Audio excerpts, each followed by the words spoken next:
കാലവർഷം നേരത്തെ എത്തിയതോടെ സംസ്ഥാനത്ത് മഴ കനത്തു. എല്ലാ ജില്ലകളിലും മഴ തുടരുകയാണ്. ഇടുക്കിയിൽ അടിമാലി, മൂന്നാർ, പൂപ്പാറ മേഖലകളിൽ ശക്തമായ മഴയുണ്ട്. മയിലാടുംപാറയിൽ നിർത്തിയിട്ടിരുന്ന ഓട്ടോറിക്ഷയുടെ മുകളിലേക്ക് മരം ഒടിഞ്ഞു വീണു. വൃഷ്ടിപ്രദേശത്ത് മഴ കനത്തതോടെ കല്ലാർകുട്ടി ഡാം തുറന്നു. പത്തനംതിട്ട ജില്ലയിലെ മലയോര മേഖലയിലൂടെയുള്ള രാത്രികാല യാത്രകൾ നിരോധിച്ചു. നാളെ റെഡ് അലർട്ട് പ്രഖ്യാപിച്ച മലപ്പുറം ജില്ലയിൽ അവധി പ്രഖ്യാപിച്ചിട്ടുണ്ട്. രാഹുൽ വിജയൻ ഇടുക്കിയിൽ നിന്ന്, AV ജയശങ്കർ പത്തനംതിട്ടയിൽ നിന്ന്, ഉമേഷ് ബാലകൃഷ്ണൻ തിരുവനന്തപുരത്ത് നിന്ന്, മിഥില ബാലൻ കോഴിക്കോട് നിന്ന്, ആൻമരിയ സണ്ണി കൊച്ചിയിൽ നിന്നും വിവരങ്ങളുമായി ചേരും. ആദ്യം ഉമേഷ് ബാലകൃഷ്ണനിലേക്കാണ്. ഉമേഷ്, ഈ പുതുക്കിയ മഴ മുന്നറിയിപ്പുകൾ ഒപ്പം ജാഗ്രതാ നിർദ്ദേശങ്ങൾ എന്തൊക്കെയാണ്? എങ്ങനെയാണ് സംസ്ഥാനത്ത് പൊതുവിൽ മഴ സാഹചര്യം? ഉമേഷ്. സംസ്ഥാനത്ത് ഇന്ന് രാത്രിയും മഴ ശക്തമായി തന്നെ തുടരുമെന്നാണ് ഏറ്റവും പുതിയ മുന്നറിയിപ്പിൽ പറയുന്നത്. അതുകൊണ്ട് തന്നെ രാത്രിയും അതീവ ജാഗ്രത വേണം. മറ്റ് റെഡ് അലർട്ടുകൾക്കോ ഓറഞ്ച് അലർട്ടുകൾക്കോ ഇപ്പോൾ മാറ്റമുണ്ടായിട്ടില്ല. റെഡ് അലർട്ടുകൾ 2 ജില്ലകളിൽ, കണ്ണൂർ, കാസർഗോഡ് ജില്ലകളിൽ, മറ്റ് 12 ജില്ലകളിലും ഓറഞ്ച് അലർട്ടാണ്. റെഡ് അലർട്ട് പ്രഖ്യാപിച്ച ജില്ലകളിൽ 24 മണിക്കൂറിൽ 204 മില്ലിമീറ്ററിന് മുകളിൽ മഴ ലഭിക്കും.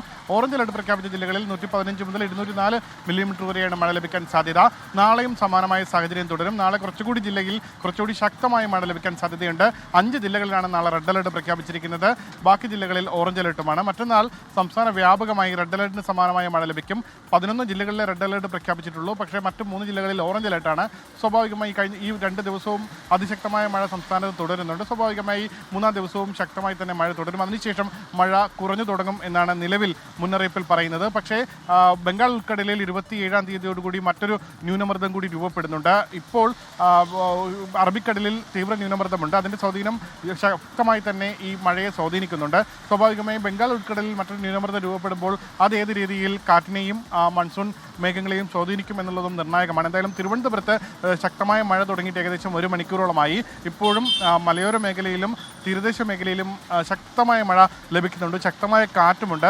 കാറ്റ് ശക്തമായി തന്നെ ഇന്ന് രാത്രിയും തുടരാൻ സാധ്യതയുണ്ട് എന്നാണ് അവസാനത്തെ മുന്നറിയിപ്പിലും പറയുന്നത്. 45 മുതൽ 55 കിലോമീറ്റർ വരെ വേഗത്തിൽ കാറ്റ് വീശാൻ സാധ്യതയുണ്ട് എന്നുള്ളതാണ് ഏറ്റവും അവസാന മുന്നറിയിപ്പിലും പറയുന്നത്. എന്തായാലും നാശനഷ്ടങ്ങളുടെ കണക്കും ഒരു ഭാഗത്ത് വരുന്നുണ്ട്. തിരുവനന്തപുരത്ത് മാത്രം കൃഷിനാശം 15 കോടി രൂപയ്ക്ക് മുകളിൽ കൃഷിനാശത്തെ തുടർന്ന് കർഷകർക്ക് നഷ്ടമുണ്ടായി എന്നാണ് പ്രാഥമികമായി വിലയിരുത്തിയിരിക്കുന്നത്. കഴിഞ്ഞ ദിവസം തുടർന്ന മറ്റ് ദുരിതാശ്വാസ ക്യാമ്പുകളെല്ലാം തിരുവനന്തപുരത്ത് അവസാനിപ്പിച്ചിട്ടുണ്ട്. ഉമേഷ് ബാലകൃഷ്ണനാണ് തിരുവനന്തപുരത്ത് നിന്ന് വിവരങ്ങൾ നൽകിയത്. രാഹുൽ വിജയനിലേക്കാണ് ഇടുക്കിയിൽ നിന്ന് രാഹുൽ വിജയൻ ചേരുന്നു. രാഹുൽ, ഇടുക്കിയിൽ നിലവിൽ ഏതൊക്കെ മേഖലകളിലാണ് ശക്തമായ മഴ? കല്ലാർകുട്ടി ഡാം തുറന്നിരിക്കുകയാണല്ലോ, വിവരങ്ങൾ രാഹുൽ.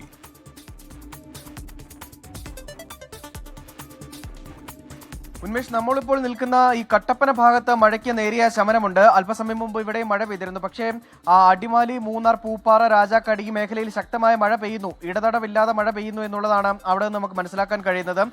അല്പസമയം മുമ്പ് മയിലാടുംപാറയിൽ ഒരു ഓട്ടോയ്ക്ക് മുകളിലേക്ക് മരവും അതുപോലെ തന്നെ ലൈൻ കമ്പിയും പൊട്ടി വീണ് വലിയ തരത്തിലുള്ള ഒരു അപകടമുണ്ടായി. ഓട്ടോയിലുണ്ടായിരുന്ന ഡ്രൈവർക്ക് നിസാര പരിക്കേൽക്കുകയും ചെയ്തു എന്നുള്ളതാണ് അറിയാൻ കഴിയുന്നത്. അതുപോലെ തന്നെ മൂന്നാർ മേഖലയിൽ അതിശക്തമായ മഴ തുടരുന്നു എന്നുള്ളത് ആശങ്ക സൃഷ്ടിക്കുന്നുണ്ട്. കാരണം വിനോദസഞ്ചാരികൾ ഒരുപാടായി എത്തുന്ന ഒരു ദിവസം കൂടിയാണ്, അവധി ദിവസം കൂടിയാണ്. അതുകൊണ്ട് തന്നെ മഴ വലിയ തരത്തിൽ ബുദ്ധിമുട്ടുണ്ടാക്കുന്നുണ്ട് എന്നുള്ളതാണ് വളരെ പ്രധാനപ്പെട്ട കാര്യം. മാത്രമല്ല കല്ലാർകുട്ടി ഡാമിന്റെ ഒരു ഷട്ടർ 15 സെന്റിമീറ്റർ ഉയർത്തി മുതിരപ്പുഴയാറിലേക്ക് വെള്ളം ഒഴുക്കാൻ തുടങ്ങിയിട്ടുമുണ്ട്. അത് പെരിയാറിലേക്കാണ് ചെല്ലുന്നത്. വലിയ തരത്തിൽ ആശങ്കയുണ്ടാക്കുന്ന തരത്തിൽ വെള്ളത്തിന്റെ തോത് കൂട്ടി പുറത്തേക്ക് ഒഴുക്കുന്നില്ല. വലിയ അളവല്ല, ചെറിയ അളവിൽ മാത്രമാണ്. ആ ജലനിരപ്പ് ക്രമീകരിക്കുന്നതിന്റെ ഭാഗമായി മാത്രം ഈ ഷട്ടറുകൾ ഉയർത്തിയതാണ്. എന്തായാലും ഈ ഡാമിന്റെ വൃഷ്ടിപ്രദേശത്ത് മഴ തുടരുന്നുണ്ട്. അതുകൊണ്ട് തന്നെ കൂടുതൽ ഷട്ടറുകൾ തുറക്കാനുള്ളൊരു സാധ്യത കൂടി തെളിയുന്നുണ്ട്. എന്തായാലും അത്തരം ഒരു സാഹചര്യം ഉണ്ടായാൽ കരുതേണ്ട എല്ലാ തരത്തിലുള്ള മുൻകരുതലുകളും ജില്ലാ ഭരണകൂടം സ്വീകരിച്ചിട്ടുണ്ട്. നിലവിൽ പല ഭാഗത്തായിട്ട് ഇടുക്കിയിൽ മഴ